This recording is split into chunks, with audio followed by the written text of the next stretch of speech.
പ്രിയപ്പെട്ട ബ്രദറെ, ഇന്നലെ നമ്മുടെ ഈ ലൈവിൽ അവർ വന്ന് ഒന്ന് രണ്ട് ഫാക്ച്വൽ എറേഴ്സ് ഒന്ന് അദ്ദേഹം തന്നെ പറഞ്ഞത് തിരുത്തി അദ്ദേഹം എഴുതി കൊടുത്ത് ഞാൻ കാണിച്ചല്ലോ. മറ്റൊന്ന്, ഇന്നലെ അഡ്വക്കേറ്റ് സന്ദീപ് പറയുന്നത് റോയൽ കോടതി ഉത്തരവ്, 1995 സുപ്രീം കോടതി ഉത്തരവ്, 2017 ഉത്തരവ് എന്നൊക്കെയാണ് ഇന്നലെ അദ്ദേഹം പറയുന്നത്. ജ്ഞാനായ സമുദായത്തെ സംബന്ധിച്ചിടത്തോളം റോയൽ കോടതിയുടെ ഉത്തരവിൽ ആ കേസിൽ ഞങ്ങൾ കക്ഷികൾ പോലുമല്ല. അതുപോലെ 2017 കേസിൽ ഞങ്ങൾ കക്ഷികളല്ല.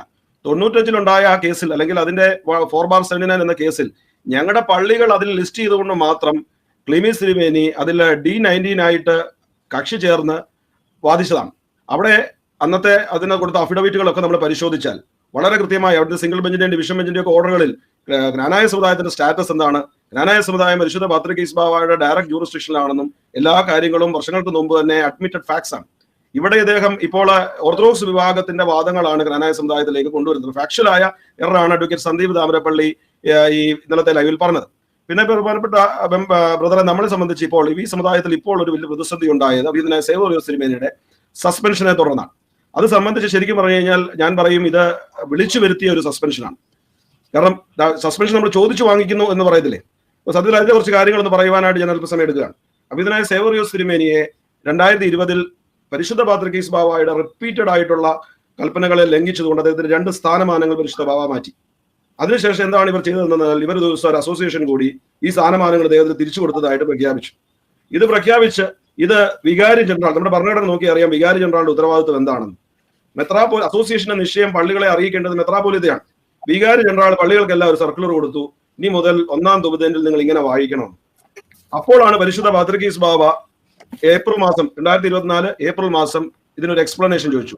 ഇന്നലെ സെക്രട്ടറി ഒക്കെ പറയുകയുണ്ടായി അകാരണമായി ഓർത്തഡോക്സ് കാതോലിക്ക അപ്രൈം സെമിനാരിയിൽ വന്നതുകൊണ്ടാണ് സേവറസിമിനെ സസ്പെൻഡ് ചെയ്തത്. തെറ്റാണ്. അദ്ദേഹത്തിന് ഒരു സെക്കൻഡ് ഞാൻ ചോദിച്ചോട്ടെ, ഈ ഇപ്പൊ പറഞ്ഞല്ലോ വികാരി ജനറൽ എന്തോ തുബ്ദനെ സംബന്ധിച്ച് കൊടുക്കുന്നത് അതെന്താണ്? അതായത് പരിശുദ്ധ പാത്രികീസ് ബാവ പിൻവലിച്ചതായ 2 സ്ഥാനമാനങ്ങൾ അത് തുബ്ദേനിൽ ഇനി വായിക്കണം എന്ന് പറഞ്ഞ് പള്ളികൾക്ക് സർക്കുലർ കൊടുത്തു. പാത്രികീസ് ബാവയുടെ അധികാരം ഒരു കുർബാനയിൽ പേര് ചേർക്കണമെങ്കിൽ എന്തെങ്കിലും ചേർക്കുകയോ കൂട്ടുകയോ കുറയ്ക്കുകയോ ചെയ്യണമെങ്കിൽ ലിറ്റർജിയുടെ അധികാരി ആരാണ്? പരിശുദ്ധ പാത്രികീസ് ബാവ അല്ലേ? അദ്ദേഹത്തിന്റെ അറിവില്ലാതെ ചെയ്തു. അപ്പൊ അദ്ദേഹം 2024 ഏപ്രിൽ 17 അഭിനന്ദന സേവറിയോസ് തിരുമേനിക്ക് കൊടുത്ത ആദ്യത്തെ എക്സ്പ്ലനേഷൻ നോട്ടീസിന് ഇതാണ് അദ്ദേഹം ചോദിച്ചിരിക്കുന്നത്. അല്ല കാതോലിക്ക ബാവ കോട്ടയം കാതോലിക്ക അപ്രൈം സെമിനാരി വന്നുകൊണ്ട് മാത്രമല്ല, പിന്നെ ഓർത്തഡോക്സ് വൈദികർ ജ്ഞാനായ സമുദായത്തിന്റെ ദേവാലയത്തിൽ കയറി വിശുദ്ധ ബലിയർപ്പിച്ചു അമേരിക്കയിലൊക്കെ. അപ്പൊ അതേപ്പറ്റി അവർ ചോദിക്കുന്ന അമേരിക്കയിലെ പള്ളിയില് ഒരു ഓർത്തഡോക്സ് വൈദികൻ വിശുദ്ധ കുർബാന അർപ്പിച്ചതിന് ചിങ്ങനത്തിരിക്കുന്ന പിന്നെ സേവറിയോസ് തിരുമേനിക്ക് പിന്നെ ഒരു പണിഷ്മെന്റ് കൊടുക്കാതെ അമേരിക്കയിൽ ഇരിക്കുന്ന സിൽവാനിയോസ് തിരുമേനിക്ക് അല്ലേ പണിഷ്മെന്റ് കൊടുക്കേണ്ടത്? അതേപ്പറ്റി ഒന്ന് പറയാം. അല്ല, അതെ ബ്രദറെ, അതായത് ഇതിന്റെ കസ്റ്റോഡിയൻ ആരാണ്? സഭയുടെ ഭരണാധിപൻ എന്ന് പറയുന്നത്, അധിപതിരാസന്റെ ഭരണാധിപൻ എന്ന് പറഞ്ഞാൽ മെത്രാപോലിത്തയാണ്. പരിശുദ്ധ പാത്രികീസ് ബാവ എക്സ്പ്ലനേഷൻ ചോദിക്കേണ്ടത് അമേരിക്കയിലെ വികാരിയോടോ അമേരിക്കൻ മെത്രാപോലിത്തയോടോ അല്ല. അദ്ദേഹത്തിന്റെ നെക്സ്റ്റ് ചോദിക്കേണ്ടത് അദ്ദേഹം അപ്പോയിന്റ് ചെയ്തിരിക്കുന്ന സമുദായ മെത്ര, അദ്ദേഹത്തിന് വേണ്ടിയാണ് അദ്ദേഹം സമുദായ മെത്രാപോലിത്തയായിട്ട് അപ്പോയിന്റ് ചെയ്യപ്പെട്ടിരിക്കുന്നത്. ഇവിടെ വളരെ രസം എന്ന് പറഞ്ഞു കഴിഞ്ഞാൽ ബാവ എന്തിനു നടപടി എടുത്തു നിങ്ങൾ ചോദിക്കുമ്പം ഈ ബാവയുടെ ഈ ഏപ്രിൽ 17 വന്നതായ ഒരു കൽപ്പന വന്നു കഴിഞ്ഞപ്പോൾ ഈ ജ്ഞാനായ കമ്മിറ്റി ചെയ്തതെന്നാ നിങ്ങൾക്ക് അറിയാമോ? ഈ ജ്ഞാനായ കമ്മിറ്റി 23 തന്നെ ഭരണഘടനാ ഭേദഗതി, അതായത് ജ്ഞാനായ സമുദായ ഭരണഘടനയിൽ പരിശുദ്ധ അന്ത്യോക്യ സിംഹാസനത്തിലുള്ള എല്ലാ അധികാരങ്ങളെയും വെട്ടിച്ചുരുക്കിക്കൊണ്ട്, അല്ലെങ്കിൽ 34 ഭരണഘടനയ്ക്ക് സമരസപ്പെടുന്ന രീതിയിലുള്ളതായ ഒരു വലിയ ഭരണഘടനാ ഭേദഗതി ഇവർ കൊണ്ടുവന്നു. അവിടെയാണ് പ്രശ്നങ്ങളുടെ തുടക്കം. ആ ഭരണഘടന അത് 24 ബാവ ഏപ്രിൽ 17 പരിശുദ്ധ പാത്രികീസ് ബാവ വികാരി ജനറൽ സർക്കുലർ അയച്ചതും ഓർത്തഡോക്സ് വൈദികർ പള്ളികളിൽ കയറിയതും ചോദിച്ചൊരു എക്സ്പ്ലനേഷൻ ചോദിച്ചത് പിറ്റേ ആഴ്ച കമ്മിറ്റി കൂടി പരിശുദ്ധ ബാവയുടെ അധികാരങ്ങളെല്ലാം വെട്ടിച്ചുരുക്കിക്കൊണ്ടുള്ളതായ അസോസിയേഷൻ വിളിച്ചു കൂട്ടുകയാണ്. നിങ്ങളൊന്ന് ഓർക്കണം, ഇങ്ങനെ ഒരു പ്രത്യേക യോഗം വിളിക്കണമെങ്കിൽ മെത്രാപോലിത്തയുടെ അനുമതി വേണം. അപ്പൊ പരിശുദ്ധ പാത്രികീസ് ബാവ ഇതറിഞ്ഞ് മെയ് 11 പരിശുദ്ധ പാത്രികീസ് ബാവ സേവറിയോസിമിനിക്ക് 2 കൽപ്പന അയച്ചു. ഈ വിവരങ്ങൾ, അതായത് താങ്കളുടെ അനുമതി ഇല്ലാതെ ഇങ്ങനെ യോഗം കൂടാൻ പറ്റത്തില്ല, പരിശുദ്ധ അന്ത്യോക്യ സിംഹാസനത്തെയും അതിന്റെ വിശ്വാസങ്ങളെയും അതിന്റെ അധികാരങ്ങളെയും സംരക്ഷിക്കേണ്ട താങ്കൾ തന്നെ ഇങ്ങനെ ഒരു അനുമതി കൊടുത്തത് എന്താണ്? അങ്ങനെ 3-4 കാര്യങ്ങൾ. അതിൽ ഓർത്തഡോക്സ് കാതോലിക്ക വിസിറ്റ് ചെയ്തതുകൊണ്ട്, പള്ളികളിൽ കൽപ്പന അയച്ചതുണ്ട്. ഇതൊക്കെ വെച്ച് കുറച്ച് കാര്യങ്ങൾ സംബന്ധിച്ചൊരു വിശദീകരണം 11 ചോദിച്ചു. 11 ചോദിച്ചു കഴിഞ്ഞ ഉടൻ തന്നെ ഇദ്ദേഹം കുറച്ച് മറുപടികളൊക്കെ അയച്ചു. അത് കഴിഞ്ഞപ്പോഴാണ് മെയ് 17 ആണെന്ന് തോന്നുന്നു, അതെ 16 അദ്ദേഹത്തെ കേൾക്കുവാനായിട്ട് ഓൺലൈനിൽ പരിശുദ്ധ പാത്രികീസ് ബാവ വന്നു. അവിടെയും പരിശുദ്ധ പാത്രികീസ് ബാവയോട് അദ്ദേഹം പറഞ്ഞു, അസോസിയേഷനിൽ ഇങ്ങനെ ഒരു വിഷയം എടുക്കത്തില്ല, ഇത് അങ്ങനെ യോഗം കൂടത്തില്ല, ഞങ്ങൾ നോർമൽ കാര്യങ്ങൾക്ക് മാത്രമാണ് ഞങ്ങൾ കൂടാൻ പോകുന്നത് പറഞ്ഞു. 16 വൈകിട്ട് ഈ പ്രോഗ്രാം കഴിഞ്ഞ് ശ്രേഷ്ഠ കാതോലിക്ക ബാവയെ സമുദായ നേതൃത്വവുമായി ബന്ധപ്പെട്ടു ഈ അസോസിയേഷൻ മീറ്റിംഗ് ക്യാൻസൽ ചെയ്തുകൊണ്ടുള്ളതായ ലെറ്റർ പരിശുദ്ധ പാത്രികീസ് ബാവയ്ക്ക് അയച്ചു കൊടുത്തു. അയക്കാമെന്ന് പറഞ്ഞതല്ലാതെ 17-ാം തീയതി രാവിലെ പരിശുദ്ധ പാത്രികീസ് ബാവയ്ക്ക് ചെല്ലുന്നത് ഭദ്രാസന സെക്രട്ടറിയുടെ മകൻ, അല്ലെങ്കിൽ മെത്രാപ്പോലീത്ത നിയമിക്കുന്ന ഭദ്രാസന സെക്രട്ടറിയുടെ മകന്റെ വക്കീൽ അയക്കുന്ന വക്കീൽ നോട്ടീസാണ്. തലേദിവസം നിങ്ങൾ മനസ്സിലാക്കണം, ഈ സസ്പെൻഷൻ വിളിച്ചു വരുത്തിയതാണ്, അല്ലെങ്കിൽ സേവറിയോസ് തിരുമേനി അറിഞ്ഞുകൊണ്ടാണെന്ന് എനിക്കറിയില്ല. അദ്ദേഹത്തിന്റെ കൂടെ നിൽക്കുന്നവർ അദ്ദേഹത്തെ ഈ സസ്പെൻഷനിലേക്ക് വലിച്ചഴിച്ചതാണെന്ന് പറയുവാനായിട്ട് ഞാൻ അവസരം ഉപയോഗിക്കുകയാണ്. 16-ാം തീയതി വൈകിട്ട് ഞാൻ ലെറ്റർ അയച്ചോളാം എന്ന് പറഞ്ഞ് പിരിഞ്ഞതും രാവിലെ ചെല്ലുന്നത് വക്കീൽ നോട്ടീസാണ്. വേറൊരു ദിവസം 17-ാം തീയതി പരിശുദ്ധ പാത്രികീസ് ബാവ ഇദ്ദേഹത്തെ സസ്പെൻഡ് ചെയ്തുകൊണ്ടുള്ള കൽപ്പന ഇവിടെ വന്നു.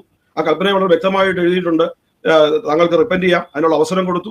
അവസരം പരിശുദ്ധ പാത്രികീസ് ബാവ അതിൽ വളരെ ആപ്റ്റായ ഒരു കാര്യം ചെയ്ത് വേറൊരു മെത്രാപ്പൊലീത്തയ്ക്ക് അദ്ദേഹം ചാർജ് കൊടുത്തില്ല. അദ്ദേഹം ചാർജ് കൊടുക്കാതെ ഇദ്ദേഹം മടങ്ങി വരും, ഇദ്ദേഹം അനുദപിച്ച് തിരികെ വരും, വിഷയങ്ങൾ പരിഹരിക്കപ്പെടും എന്നുള്ള പ്രതീക്ഷയിൽ പരിശുദ്ധ പാത്രികീസ് ബാവ മറ്റൊരു മെത്രാപ്പൊലീത്തയ്ക്ക് ചാർജ് കൊടുത്തില്ല. പക്ഷെ എന്താ ഉണ്ടായെന്നറിയോ ബ്രദറെ, 18-ാം തീയതി രാവിലെ കോടതിയിൽ ഇന്നലെ വന്ന അഡ്വക്കേറ്റ് സന്ദീപ് ഉൾപ്പെടെ അവർ പോയി കോടതിയിൽ വാദിച്ചു, ഇവിടെ സമുദായം അനാഥമായിരിക്കുന്നു, സമുദായ മെത്രാപ്പൊലീത്തയെ മാറ്റപ്പെട്ടിരിക്കുന്നു, ഇവിടെ വേറൊരാൾക്ക് ചാർജ് കൊടുത്തില്ല. അവിടെയും പരിശുദ്ധ ബാവ അപ്പോഴാണ് 18-ാം തീയതി മറ്റൊരു മെത്രാപ്പൊലീത്തയ്ക്ക് ചാർജ് കൊടുക്കാനായി നിർബന്ധിതനായി. അപ്പോൾ ഈ വിഷയങ്ങളുടെ ഒരു ക്രോണോളജിക്കൽ ഓർഡർ നമ്മൾ പരിശോധിച്ചാൽ ഈ വിഷയങ്ങൾ വരുവാനായിട്ടുള്ളതായ കൂട്ടുവാനുള്ളതായ ഒരു പവറിംഗ് അപ്പ് ഓഫ് ഇഷ്യൂസ് ആണ് ഈ സമുദായത്തിൽ നടക്കുന്നത്. അത് പരിഹരിക്കുവാനായി യാതൊരു ശ്രമവും ഇവരുടെ ഭാഗത്തുനിന്നില്ല. അവിടെയാണ് ഞങ്ങളൊക്കെ കഴിഞ്ഞ അസോസിയേഷനിൽ പറഞ്ഞു നമുക്ക് ഈ വിഷയങ്ങൾ പരിഹരിക്കണം. കാരണം ഈ സമുദായത്തിലെ ഓരോ ഭവനങ്ങളിലും ഈ തർക്കം ചിലപ്പോൾ ചേട്ടനൊരിടത്ത്, അനിയനൊരിടത്ത്, അല്ലെങ്കിൽ ബന്ധുക്കളൊരിടത്ത്, ഇതെല്ലാം എല്ലാ തലത്തിലേക്കും വന്നപ്പോൾ കഴിഞ്ഞ അസോസിയേഷനിൽ ഞാൻ തന്നെയാണ് ഈ വിഷയം പറഞ്ഞു, ഇത് നമുക്ക് പരിഹരിക്കുവാനായിട്ട് നമുക്ക് ഇവിടെ അസോസിയേഷൻ ഒരു അനുരഞ്ജന സമിതി എടുക്കാം. അപ്പോൾ ഉടനെ പറഞ്ഞു ഞങ്ങൾ LDF ആണ്, ഞങ്ങൾ LDF ആണ്, നിങ്ങൾ UDF ആണ്, അപ്പൊ കാതോലിക്ക ബാവ എടുത്ത് ചർച്ച ചെയ്താൽ മതി എന്നൊക്കെ പറഞ്ഞു. അപ്പൊ അത് കഴിഞ്ഞപ്പോൾ സുപ്രീം കോടതിയിലേക്ക് കേസ് വന്നു. സുപ്രീം കോടതിയിലേക്ക് കേസ് വന്നപ്പോൾ ഇവർ പറഞ്ഞു സുപ്രീം കോടതിയിൽ പോയിട്ട് അനുരഞ്ജനം പറഞ്ഞു. പക്ഷെ ഞങ്ങളെ സംബന്ധിച്ച് ഹൈക്കോടതിയിൽ നിന്നുണ്ടായ ഉത്തരവ് എന്ന് പറയുന്നത് 34 ഭരണഘടനയും മലങ്കര സഭാ കേസുകൾ ഞങ്ങൾക്കും ബാധകമാണ് എന്ന് വന്നപ്പോൾ അത് 90 ദിവസത്തിനുള്ളിൽ സുപ്രീം കോടതിയിൽ ചലഞ്ച് ചെയ്തില്ല എങ്കിൽ അത് സഭയിൽ നിയമമായി. ഇവിടുത്തെ പ്രശ്നങ്ങൾ നാളെ ഇത് പരിഹരിക്കപ്പെടില്ല, നാളെ പരിഹരിക്കപ്പെടും. അപ്പൊ അപ്പുറത്തുനിന്ന് കോട്ടയത്തുനിന്ന് നാളെ ഞങ്ങളുടെ വരാതിരിക്കുവാനായി സമുദായത്തെ സ്നേഹിക്കുന്ന കമാൻഡർ TO എലിയാസ് ഉൾപ്പെടുന്ന സംഘം സുപ്രീം കോടതിയിൽ പോയി ആ കേസ് ഓർഡർ ഹൈക്കോടതിയിൽ ഉണ്ടായ പരാമർശങ്ങളെല്ലാം സെറ്റ് അസൈഡ് ചെയ്തു. അത് കഴിഞ്ഞ് ബ്രദർ അറിയാമോ, ഈ സമുദായത്തിന്റെ ഭരണഘടനയില് മെത്രാപ്പൊലീത്ത വർഷത്തിൽ 2 പ്രാവശ്യം വൈദികരുടെ യോഗം വിളിച്ചു കൂട്ടും. ഈ വൈദികരുടെ യോഗം കഴിഞ്ഞ 21 വർഷമായി ഇദ്ദേഹം മെത്രാപ്പൊലീത്തയായിട്ട് ഇതുവരെ വിളിച്ചു കൂട്ടിയിട്ടില്ല. എന്നാൽ അദ്ദേഹത്തിന് തന്നെ തോന്നി ഈ സമുദായത്തിലെ വിഷയങ്ങൾ കൈവിട്ടു പോകുന്നു. അദ്ദേഹം എന്ത് ചെയ്തു, ഒരു വൈദികരുടെ യോഗം ഒരു 1.5 മാസം മുമ്പ് വിളിച്ചു കൂട്ടി. 50ഓളം വൈദികർ പങ്കെടുത്തു. വൈദികരെ അതിൻ്റെ അതൊരു അനുരഞ്ജന സമിതി എടുത്ത് ഈ സഹായ മെത്രാപ്പൊലീത്തന്മാരുടെയും പ്രതിനിധിയൊക്കെ ഉൾപ്പെടുത്തി ഒരു അനുരഞ്ജന സമിതി പ്രവർത്തിക്കട്ടെ എന്ന് വൈദികർ തീരുമാനിച്ചു. ഇന്ന് 1.5 മാസമായി ആ വൈദികരുടെ അനുരഞ്ജന സമിതിയെ എടുത്തിട്ട് അത് ഇതുവരെ പ്രവർത്തിക്കാൻ തുടങ്ങിയില്ല. അത് പ്രവർത്തിക്കാൻ അനുവദിക്കുന്നില്ല ആരോ. അപ്പൊ ഇവിടെ സമുദായത്തിൽ എന്നും വിഷയങ്ങൾ ഉണ്ടാക്കി നിലനിർത്തി സേവറിയോസ് തിരുമേനിയുടെ പ്രശ്നങ്ങൾ ഉണ്ടാക്കി മറ്റു ചിലതിൽ നിന്ന് അതിന്റെ ശ്രദ്ധ തിരിക്കുകയും കേസുകൾ കൂടുന്നു എന്ന് പറയുകയും ചെയ്യുമ്പോൾ ഇതൊരിക്കലും പരിഹരിക്കുവാനുള്ളതായ ഒരു ശ്രമമല്ല 2018 ശേഷം ഇന്ന് വരെ വന്നേക്കുന്നതായ ചില ഭാരവാഹികളുടെ ഭാഗത്തു നിന്നുണ്ടായിരിക്കുന്നു. ഞങ്ങളൊക്കെ ഞാൻ 2012 തൊട്ട് 18 വരെ അസോസിയേഷൻ മെമ്പർ ആയിരുന്നു, കോളേജുകളുടെ ചാർജിലുണ്ടായിരുന്നു, ജ്ഞാനായ കോൺഗ്രസ് യൂത്തിന്റെ ജനറൽ സെക്രട്ടറി ആയിരുന്നു. ഞങ്ങളൊക്കെ അന്ന് എല്ലാ തിരുമേനിമാരെയും പങ്കെടുപ്പിച്ചുകൊണ്ട്, അല്ലെങ്കിൽ ഞങ്ങൾക്ക് ഭൂരിപക്ഷം ഉണ്ടായിരുന്ന അസോസിയേഷനൊക്കെ ഉണ്ടായിരുന്ന കാലഘട്ടമുണ്ട്. അതൊന്നും സേവറിയോസ് തിരുമേനിയുടെ ഒരു സ്ഥാനമാനങ്ങൾ നഷ്ടപ്പെട്ടിട്ടില്ല, അദ്ദേഹത്തിന് ഒന്നും നഷ്ടപ്പെട്ടിട്ടില്ല.